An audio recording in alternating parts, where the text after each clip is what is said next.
প্রযুক্তির ভুল আর নিয়মের প্যাঁচে কিভাবে একটি দেশের বিশ্বকাপ স্বপ্ন ধূলিসাৎ হতে পারে তার নির্মম দলিল হয়ে রইল 2026 বিশ্বকাপের Switzerland Argentina quarter final. Breel এমবোলোর সেই বিতর্কিত লাল কার্ডের ভুল অবশেষে স্বীকার করে নিয়েছে ফুটবলের আইন প্রণেতা সংস্থা আইএফএবি। তবে আইন ভুল স্বীকার করলেও সুইসদের হারানো সেমিফাইনালের সেই সোনালী স্বপ্ন কি আর কোনোদিনও ফিরে আসবে? ফুটবল মানেই আনন্দ, উন্মাদনা আর লাখো কোটি মানুষের আবেগ, কিন্তু কখনো কখনো এক ভুল সিদ্ধান্তের কারণে সেই আনন্দ নিমেষেই বিষাদে বদলে যায়। 2026 বিশ্বকাপে সুইজারল্যান্ড আর্জেন্টিনা কোয়ার্টার ফাইনালে ঘটেছিল এমনই এক হৃদয় বিদারক ঘটনা। ম্যাচটি যখন 1-1 সমতায়, ডি বক্সে পড়ে যান Swiss forward ব্রিল Embolo.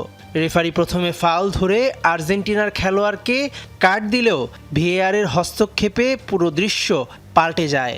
Referee screen দেখে পারেদেসের কার্ড তুলে নেন এবং উল্টো এমবোলোর বিরুদ্ধে ডাইভ দেওয়ার অভিযোগ এনে লাল কার্ড দেখান। 10 জনের দলে পরিণত হওয়া সুইসরা অতিরিক্ত সময়ে 3-1 গোলে হেরে বিদায় নেয়।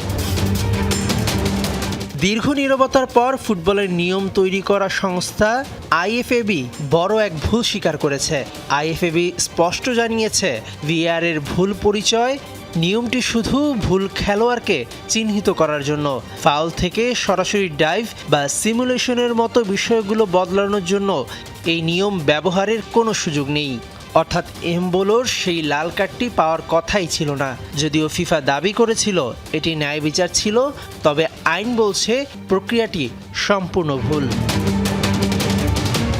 আইন প্রণেতারা ভুল স্বীকার করলেও সুইজারল্যান্ডের সেই হারানো জয় আর ফিরে আসবে না। প্রযুক্তির ভুল প্রয়োগ কিভাবে একটি দলের বিশ্বকাপ স্বপ্ন কেড়ে নিতে পারে, এমবোলোর এই ঘটনা তারই এক বেদনাদায়ক উদাহরণ হয়ে রইল। মেহেদি নাইম, যমুনা স্পোর্টস।